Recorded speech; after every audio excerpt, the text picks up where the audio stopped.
একের পর এক নতুন ষড়যন্ত্রের ছক কষছেন শেখ হাসিনা। এমন সিরাপের পার্শ্ব প্রতিক্রিয়ায় মৃত্যু নয়, বিষ খাইয়ে হত্যা করেছে মা। তার বড় ছেলে তারেক রহমান শুক্রবার মায়ের জন্য নিজ বাসা থেকে খাবার নিয়ে আসেন হাসপাতালে। জানি না আমাদের নেতৃত্ব কি হবে, আসুন আপনাদেরকে অনুরোধ জানাই। যুক্তরাজ্যের লন্ডন ক্লিনিকে চিকিৎসাধীন বিএনপির চেয়ারপারসন খালেদা জিয়ার জন্য বাসায় রান্না করা খাবার নিয়ে গেলেন ছেলে। তার সমন্বয়করা খুনি। আমি যে কথাগুলি বলি রাখো, তোমার রেকর্ড করে রাখো, তোমার প্রতারক আমার আপত্তি নেই।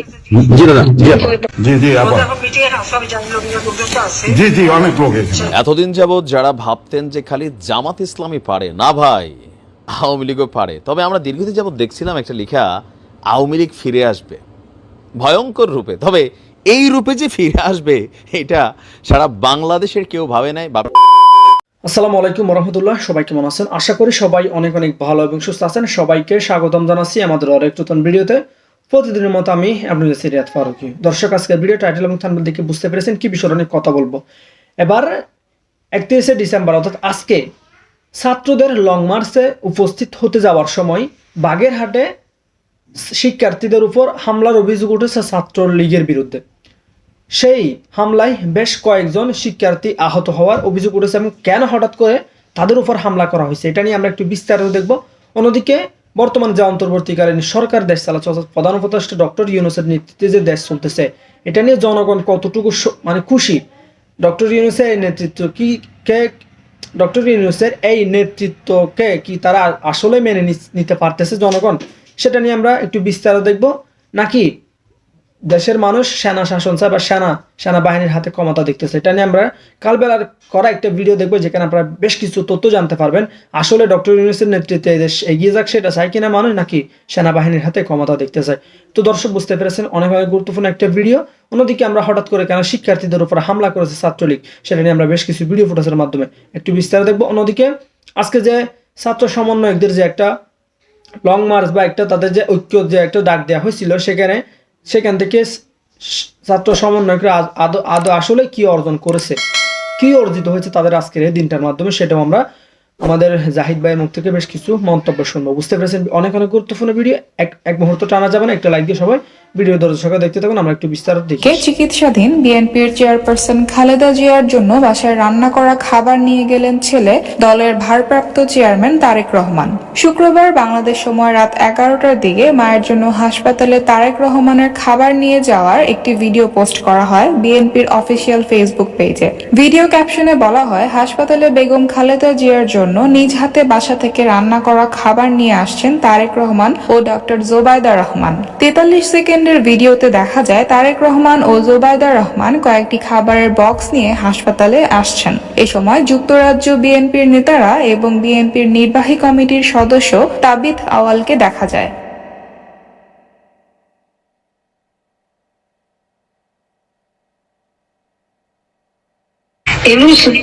তার সমন্বয়করা খুনি। আমি যে কথাগুলি বলি রাখো, তোমার রেকর্ড করে রাখো, তোমার প্রতারক আমার আপত্তি নেই।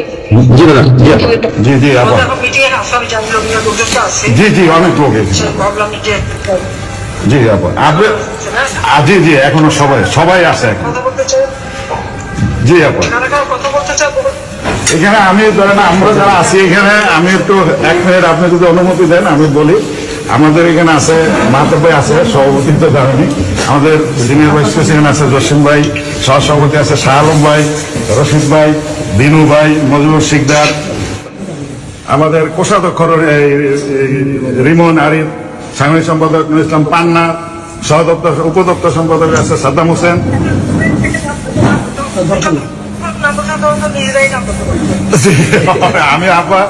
আমি কথা বলার কি বলবো, আমাদের বলার কিছু আছে, শুধু একটাই বলতে পারি, ওদেরকে সময় দেওয়া যাবে না, যত দ্রুত ব্যবস্থা নিতে হবে, নাহলে ওরা ম্যাসাকার করে লাইতেছে, দেশটা ধ্বংস করে দিতেছে, জ্বালায় দিচ্ছে। পরিবার, আমাদের অনেকের পরিবার, আমাদের ইতালি আওয়ামী লীগের সাইদ ভাইয়ের বাড়িঘর জ্বালাই দিচ্ছে, গাড়ি বাড়িছে, আমাদের অনেকের বাড়িঘরে হামলা হচ্ছে।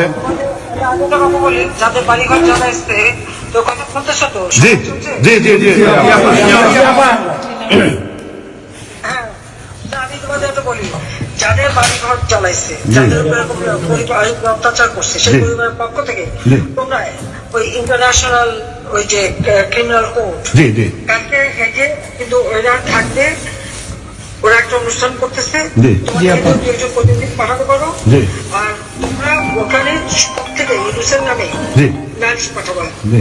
যে সে এইভাবে লোক দিয়ে ঘর বাড়ি জ্বালাচ্ছে, আগুন দিচ্ছে, মানুষ হত্যা করছে, মিথ্যা মামলা দিচ্ছে, মানব অধিকার লঙ্ঘন করতেছে। জি। আমরা এই সম্পূর্ণ দুর্নীতি, লুটপাট, চাঁদাবাজি, মানে একটা জঙ্গির দেশ বাংলাদেশকে তৈরি করে ফেলছে, এবং তার বিচার এবং এর তদন্ত করার জন্য আবেদন করবেন। জি। একটা ফর্ম আছে, ওই ফর্মটা তোমরা ফিল আপ করে ওটা পাঠিয়ে দেবা। জি। জি। জি, আবার আমরা সাধ্যমতো চেষ্টা করতেছি আমাদের যার যার অবস্থান থেকে। লন্ডনে আনোয়ার যেমন মামলাটা করছে, জি।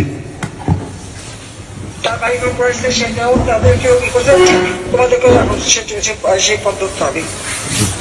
আন্তর্জাতিক ভাবে যেখানে যেখানে পারো ওই ইউনিসের মধ্যে মামলা করে দিতে হবে যে তুমি কেন এত মিথ্যা মামলা দিচ্ছ। আমার নামে এতগুলি খুনি মামলা না, আমার আওয়ামী লীগের যত দিয়েছে সবার নামে খুনের মামলা দিয়ে রেখেছে। কারণ খুনের মামলা হলে ওই যে 302 কেউ জামিন পাবে না। জি। মানে আওয়ামী লীগের একটা দলকে সে ধ্বংস করতে চায়। আওয়ামী লীগ না তো শুধু আমাদের আওয়ামী লীগ গরিবের পেটে ভাত দিচ্ছে, আওয়ামী লীগ গরিবের ঘরে বাতি জ্বালছে, বিদ্যুৎ দিচ্ছে, রাস্তাঘাট সব করছে। মানুষ কত শান্তিতে ছিল, দেশটা কত উন্নত হয়েছিল, দেশ কোথায় চলে গেছিল। বাংলাদেশ শুনলে মানুষ বলতো সব মানে একটা বিস্ময়, উন্নয়নের বিস্ময় হিসেবে সবাই দেখতো।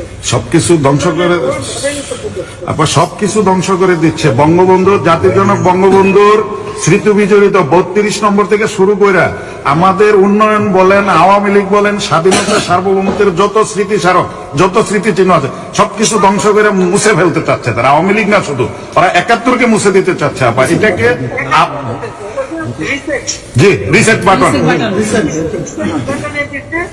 আর তার ওই যে মেডিকুলাস ডিজাইন ডিজাইন করে আমাকে উৎখাত করছে এবং পরবর্তীতে আরো অনেক কিছু করার চিন্তা করতেছে তারা।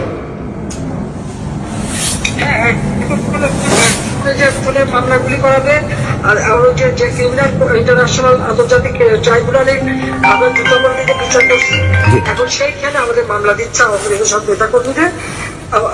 আমাদের ওখানে একদিকে খুনের মামলা, আবার গণহত্যা মামলা, গণহত্যা আমরা করি না, গণহত্যা করছে এই রোজ নিজে ডিজাইন করে গণহত্যা করে লাশের উপরে পাড়া দিয়ে তারপরে ক্ষমতা আসছে। হাজার হাজার পুলিশ মারছে তারা, অস্ত্র আনছে তারা, আপা AK-47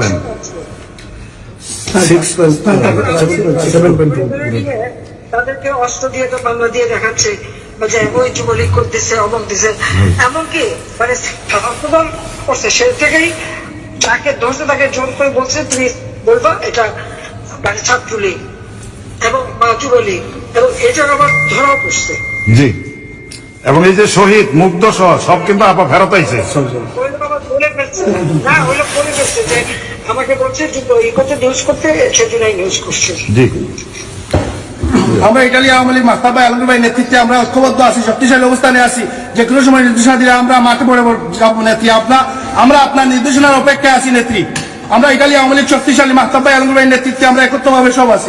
আমাদেরকে আপা শুধু আমাদের একটা অনুরোধ, তাদেরকে পর্যাপ্ত সময়ে যদি তারা নেয় তাহলে এই যে তারা যে গৃহযুদ্ধের ডাক দিচ্ছে, তারা যে অস্ত্রপাতি আমদানি করতেছে, বিভিন্ন গোপন সূত্রে যে সমস্ত খোঁজখবর আসতেছে, তারা আওয়ামী লীগ, স্বাধীনতা, বঙ্গবন্ধু, আমাদের রাষ্ট্রের অস্তিত্ব বিলীন করে একটা জঙ্গি রাষ্ট্র বানাইতে চাচ্ছে।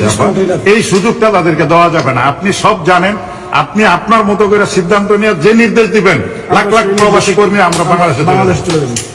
জয় বাংলা, জয় বাংলা, জয় বাংলা, শেখ হাসিনা সরকার।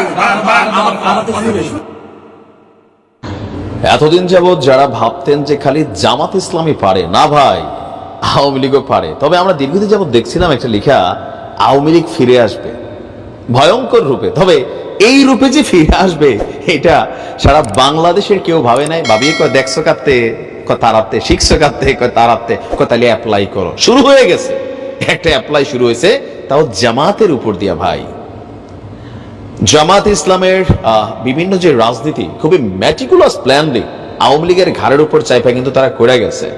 তো সেই সিস্টেমটা কি কোথাও না কোথাও অ্যাপ্লাই করা হয়েছে আমাদের কুমিল্লাতেই ঘটছে সেই ঘটনা, আর কুমিল্লার তিতাস এলাকার ঘটনা। আজকে খুবই চাঞ্চল্যকর একটা নিউজ হচ্ছে, আওয়ামী লীগের নেতাই হয়েছেন জামাতের সভাপতি। ভাবা যায় যে এইভাবে জামাতের শিবিরের অনেকে আওয়ামী লীগের মধ্যে ঢুকে গেছিল, সমন্বয়করা, তারপর ছাত্রলীগকে ভাবছে, তারপর ভেতরের কৌশলগুলা জানছে, তারপর একটা মেটিকুলাস প্ল্যান করে তারা কিন্তু আগাই গেছিল। এবার সেই পথে কি আগাচ্ছে। আওয়ামী লীগ যে জামাতের নেতা হইয়া ফিরে আসবে এটা কিন্তু কেউ কল্পনা করে নাই, কিন্তু সেই অসম্ভবকে সম্ভব করেছে কুমিল্লার তিতাস উপজেলা ৯ নং মজিদপুর ইউনিয়নের ৪ নং ওয়ার্ডে আপনার জামাত ইসলামের সভাপতি নির্বাচিত হয়েছেন মোহাম্মদ আবু হানিফ। তিনি এই ওয়ার্ডের আওয়ামী লীগের সাধারণ সম্পাদক পদে ছিলেন। তাহলে প্রশ্ন হচ্ছে কিভাবে তিনি জামাতের এই পদটা বাগায় নিলেন। জামাত ইসলামের ওয়ার্ড সভাপতি আবু হানিফ মেম্বারের বক্তব্য, আমি মেম্বার হওয়ার আগে থেকেই জামায়াত ইসলামের সাথে জড়িত ছিলাম। আওয়ামী লীগ আমলে মেম্বার নির্বাচিত হওয়ার পর ওয়ার্ডের অবকাঠামো উন্নয়নমূলক কাজ করার জন্য আমি আওয়ামী লীগের ওয়ার্ড সাধারণ সম্পাদক হয়েছিলাম। এখন আমি জামায়াত ইসলামের ওয়ার্ড সভাপতি নির্বাচিত হয়েছি। এছাড়াও হানিফ মেম্বারকে আওয়ামী লীগ থেকে পদত্যাগ করেছেন কিনা জিজ্ঞেস করলে তিনি বলেন, না পদত্যাগ করিনি, তবে পদত্যাগ করব। আর এ বিষয়ে উপজেলা জামাতের আমির তিনি বলছেন যে তাকে কিভাবে ওয়ার্ড সভাপতি করা হয়েছে এ বিষয়ে ব্যাখ্যা আছে, তবে অল্প সময়ে দেওয়া যাবে না, একটা লম্বা সময় লাগবে। তো সময়টা কি হইতে পারে আসুন আমরা সেই সভাপতির কষ্ট না দিয়ে বইলা দিই। ঘটনা হচ্ছে কি, আওয়ামী লীগের মধ্যে একটা হিউজ অনুপ্রবেশকারী ছিল যারা আওয়ামী লীগের পুঙ্গি বাজাইছে, আওয়ামী লীগ নিজেও বাজাইছে আর এই অনুপ্রবেশকারীরাও বাজাইছে। এখন বক্তব্যটা কি যে আওয়ামী লীগ সরকারের সময় তো আসলে কেউ রাজনীতি করতে পারে না, এটা প্র্যাকটিক্যাল। জামাত তো মোটেও পারে নাই। তো জামাতের একটা হিউজ নেতাকর্মী, ছাত্র শিবির বা বিভিন্ন যে সংগঠনের নেতাকর্মীরা ছিলেন, তারা একটা সময় দেখছেন যে না আর আওয়ামী লীগের বিপরীতে দাঁড়ায় লাভ নাই।